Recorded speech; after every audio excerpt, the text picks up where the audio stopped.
নমস্কার বন্ধুরা, মেয়লির রান্নাঘরে সবাইকে স্বাগত। আজকে আমি রান্না করব আমুদি মাছের ঝাল।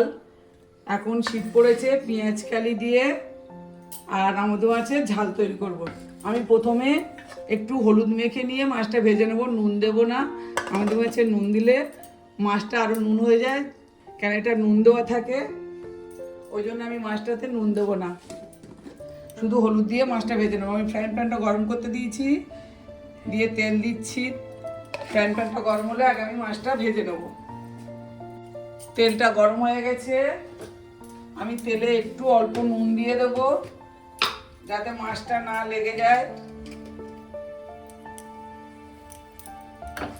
দিয়ে এবার আমি মাছগুলোকে দিয়ে দেবো আস্তে আস্তে।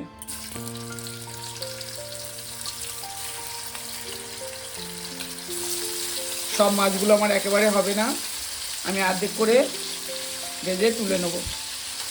আমি মাছগুলো ভেজে আর আপনাদেরকে দেখাচ্ছি। আমাদের মাছগুলো সব আমার ভাজা হয়ে গেছে। এইভাবে সব মাছগুলো আমি তুলে নিলাম। এবার আমি এই ফ্রাইং প্যানে দিয়ে দেবো একটা বড় পেঁয়াজ কুচি আর 4-5টা কাঁচা লঙ্কা চেরা, দিয়ে আমি এটাকে ভালো করে মিনিট 2 একটু পেঁয়াজটাকে একটু ভেজে নেব।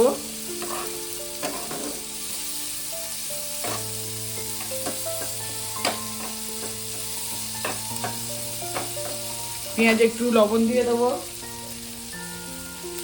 লবণ দিয়ে দিলে তাড়াতাড়ি পেঁয়াজটা নরম হয়ে যাবে।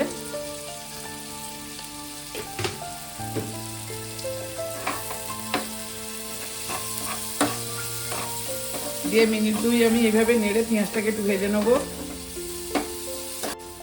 পেঁয়াজটা আমার ভাজা ভাজা হয়ে এসছে, এবার আমি দিয়ে দেবো পেঁয়াজ কালিটা। পেঁয়াজ কালিটা দিয়ে আবারও আমি একটু ভালো করে ভেজে নেব। পেঁয়াজ কালিটাকে আমি একটু ভালো করে ভেজে নেব। পেঁয়াজ কালি দিয়েছি, এবার আর একটু নুন দিয়ে দেবো পরিমাণ মতো।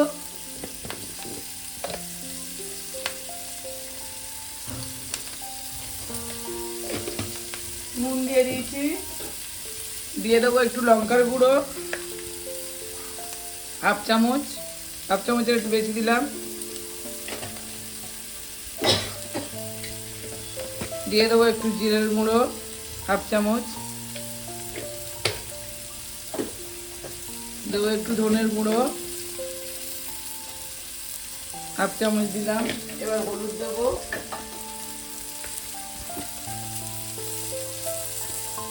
হলুদও দিলাম হাফ চামচের একটু বেশি, দিয়ে ওটাকে আমি ভালো করে মশলাটাকে একটু কষিয়ে নেব। মশলাটাকে আমি মিনিট 2 একটু পেঁয়াজ কালির সঙ্গে কষিয়ে নিয়েছি। এবার আমি এর সঙ্গে মাছটা দিয়ে দেবো। মাছটা দিয়ে একটু নেড়ে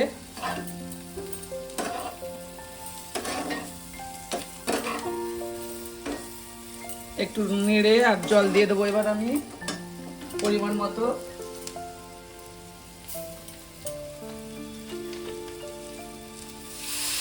খুব বেশি জল দেবো না, এটা মাখা মাখা হবে। আর একটু জল দেব, আর দিয়ে দেবো অল্প 2-4 দানা একটু চিনি, দিয়ে আমি একটু চাপা দিয়ে দেবো।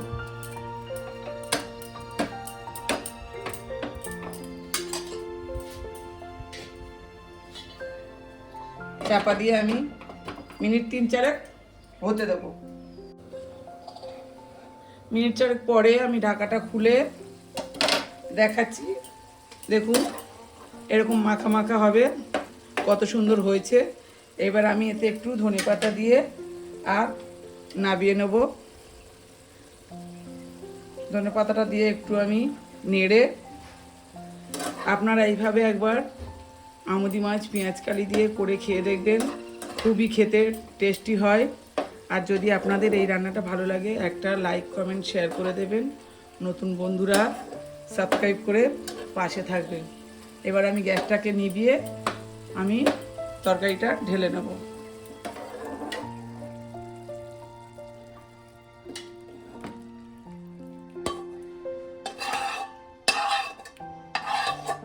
আপনারা বুঝতে পারছেন না কত সুন্দর একটা গন্ধ বেরিয়েছে।